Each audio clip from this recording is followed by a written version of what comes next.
नशा जहर है। जहर को समाप्त करना मानव जीवन को बचाने के लिए है, तो बचाने की दिशा में हर छोटे से छोटा कदम ही अत्यंत महत्वपूर्ण है। वो है कि तुम डाल डाल चलोगे, हम पात पात चलेंगे। तुम दिन दिन चलोगे, हम रात रात चलेंगे। एएनटीएफ प्रमुख विकास कुमार जी हमारे साथ हैं। मैं उनसे नशे के खिलाफ जो कार्रवाइयाँ की जा रही उनको लेकर के कुछ बातचीत करेंगे कि किस तरीके की राजस्थान में और अपन देश में कार्रवाइयाँ हो रही हैं, किस तरीके की कार्रवाइयों को अंजाम दिया जा रहा है। पिछले 6 महीनों में एएनटीएफ ने नशा तस्करी के लिए कितनी अभियान चलाए हैं, क्या क्या कार्रवाइयाँ की हैं? आपने अगर पीछे बोर्ड पर आप देखें तो 7 अक्टूबर को एनटीएफ विधिवत रूप से उद्घाटित हुई और पिछले 5 महीनों में हमने 140 बड़ी कार्रवाइयों को अंजाम दिया है, जिसमें करीब 107 धरपकड़ की कार्रवाइयाँ हुई हैं, जिसमें बड़ी खेपें बड़े अपराधियों के साथ पकड़ी गई हैं और 33 बड़े इनामी कुख्यात वांछितों की गिरफ्तारी हुई है जो नशे से संबंधित थे। तो प्रतिदिन एक के औसत से हम बढ़ रहे हैं। यह 2 चीज़ों की ओर इंगित करता है। पहली चीज़ यह इंगित करता है कि राजस्थान में नशे का प्रकोप बहुत गहरा, बहुत तेज और बहुत विस्तृत हो रहा है। और दूसरी चीज़ जो यह इंगित करता है कि इस प्रवृत्ति को पढ़कर इसको नेस्तनाबूद करने के लिए एएनटीएफ ने, राजस्थान पुलिस ने और संबंधित सहयोगी एजेंसियों ने कमर कस ली है और लगातार इन पर सुदृढ़ निर्मम प्रहार करके इनको धराशायी किया जा रहा है, ध्वस्त किया जा रहा है, नेस्तनाबूद किया जा रहा है। राजस्थान में किन किन जिलों में सबसे ज़्यादा कार्रवाई की गई और सबसे बड़ी खेप कौन सी है जिसमें कार्रवाई में सबसे ज़्यादा मात्रा में जो है नशे के खिलाफ सामान की बरामदगी हुई है? किस कार्रवाई को मैं 19 कहूँ, किसको 20 कहूँ? नशा जहर है। जहर को समाप्त करना मानव जीवन को बचाने के लिए है, तो बचाने की दिशा में हर छोटे से छोटा कदम ही अत्यंत महत्वपूर्ण है।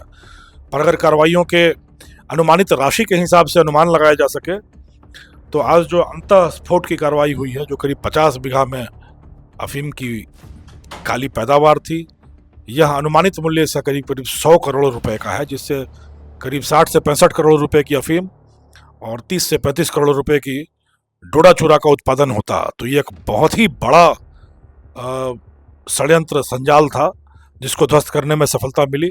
पर यह सिर्फ एक कड़ी है। जिस तरीके से राजस्थान में नशे का प्रकोप है, यह सिर्फ अफीम डोडा चूरे का नहीं है।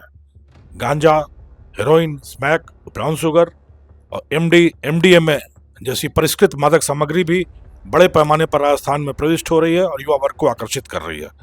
तो इन पर भी लगातार हमारी कुल्हाड़ी, लगातार हमारा धमाका, लगातार हमारी चोट इन हर नशे के हर अवयव पे, प्रत्येक अंग पे पड़ रही है, ताकि नशे को समूल विनाश किया जा सके।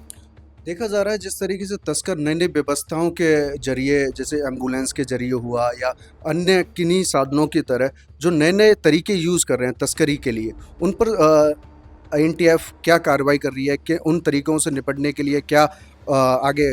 एक वाक्य में जवाब दें तो वह है कि तुम डाल डाल चलोगे, हम पात पात चलेंगे। तुम दिन दिन चलोगे, हम रात रात चलेंगे। तो जो हमारे पास संसाधन है, जो हमारे पास इच्छा शक्ति है, जो हमारे पास कानून की शक्ति है, कहते हैं कानून के हाथ इतने लंबे होते हैं कि कोई भी गर्दन उससे ऊंची नहीं हो सकती। तो आप कितनी भी सावधानी बरत लें, कितना भी सजग हो लें, कितना भी होशियार बन लें, धूर्त बने, शातिर बने, जब पैनी वक्र तीक्ष्ण दृष्टि प्रवर्तन एजेंसियों की पड़ेगी, एएनटीएफ की पड़ेगी, राजस्थान पुलिस के सभी सहयोगी एजेंसियों की पड़ेगी, तो आपका यह जो छद्म आवरण है, यह जो सुरक्षा चक्र है, यह सारा टुकड़े टुकड़े होकर, खील खील होकर बिखर जाएगा और यह सारे तस्कर अपनी आखिरी मंजिल जेल की सलाखों तक पहुंचकर वहां पर धूल फांकते और जेल की हवा में सांस लेते पाए जाएंगे। जिस तरीके से जनता का साथ भी आपको मिल रहा है नशे के खिलाफ, जिस तरीके से लोग आपको बता भी रहे हैं कि कहाँ पर क्या हो सकता है, लेकिन जो नशे के खिलाफ जागरूकता अभियान है वो सरकार की तरफ से या आपकी तरफ से किसी विद्यालय, कॉलेज या उसमें युवाओं के जिससे वो ज़्यादा इसमें सम्मिलित ना हो या ज़्यादा यूज़ ना करें, उस तरीके के अभियान चलाए जा रहे हैं? एक एक करके कदम बढ़ाने चाहिए। पहला कदम टिकाया, वो कदम सुदृढ़ हो, पांव जमे धरती पर, तो दूसरा कदम आगे बढ़ाना होता है। तो अभी हम लोगों का जो अभियान चल रहा है वह है कि जो बड़े कुख्यात स्वयंभू सरगना है नशे के, जो सूत्रधार हैं, इनकी कमर पहले तोड़ी जाए, जनता को पहले इनके प्रकोप से मुक्त किया जाए। फिर जो खपत वाला भाग है, जहाँ नशे की मांग है, जिसके लिए आपूर्ति हो रही है, उस मांग की दिशा में काम किया जाए। जन जागृति, जन चेतना, जन जागरण अभियान छेड़ा जाए, लोगों को अपने साथ जोड़ा जाए और इस नशा मुक्ति का एक शंखनाद किया जाए कि लोग नशे के आगोश से मुक्त होकर अपनी मेधा के दम पर, अपनी मेहनत के दम पर, अपने पराक्रम और शौर्य के बल पर अपनी मंजिल हासिल करने का मादा रखें। उस दिशा में ले जाया जाना है। तो कदम दर कदम चरणबद्ध तरीके से हम बढ़ रहे हैं। ये पहले चरण की कार्रवाइयाँ चल रही हैं। धीरे धीरे अन्य चरण जब खोले जाएंगे, उनका पट प्रक्षालन होगा, तब आपको इस नशे के खिलाफ जो सामूहिक लड़ाई है उसका परिदृश्य दृष्टिगोचर होगा। इस नशे के खिलाफ अभियान में जनता किस तरीके से आपकी मदद कर सकती है? क्या कहना चाहेंगे? जनता से हमें खूब सहयोग मिल रहा है, उनका समर्थन मिल रहा है, उनसे सूचनाएं मिल रही हैं। जनता से अगर आप कहें तो मैं 3 शब्दों में चीज़ें कहूं कि पहला, यह प्रण लें कि हम स्वयं नशा नहीं करेंगे। दूसरा, यह प्रण लें कि अपने परिवार, अपने पड़ोसी, अपने रिश्तेदार, अपने आसपास में लोगों को प्रवृत्त करेंगे कि नशे के खिलाफ उठें। और तीसरा कि जो भी आदमी नशे के काले कारोबार में लिप्त पाया जाएगा उसके बारे में गुप्त सूचना पुलिस तक देंगे। यह 3 छोटे छोटे कदम आप उठाएंगे और हम नशे के पूरे इस काले कारोबार को हमेशा के लिए ध्वस्त कर सकने में सफल होंगे। यह गारंटी हमारी है कि आपका नाम कहीं भी खुलकर नहीं आएगा। आपकी सूचना हमारे लिए गुप्त सूचना होगी, बट जो कार्रवाई होगी वह सारी दुनिया देखेगी।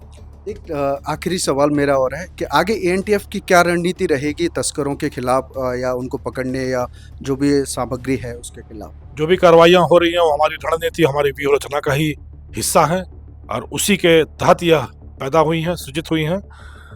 हम बड़े पैमाने पर तकनीकी मानवीय शोध भी कर रहे हैं नशे की बदलती प्रवृत्तियों पर, नशेबाजों, नशाखोरों, नशेड़ियों और नशे के काले कारोबारियों के नए फैल रहे जंजाल पर, और अपना सूचना तंत्र बढ़ा रहे हैं। हम जनता को अपने साथ जोड़ रहे हैं। बहुत जल्दी हम लोग एक हेल्पलाइन नंबर भी देंगे और हमने अभी तक अब करीब 18 चौकियां खोल ली हैं पूरे राजस्थान के अलग अलग भागों में।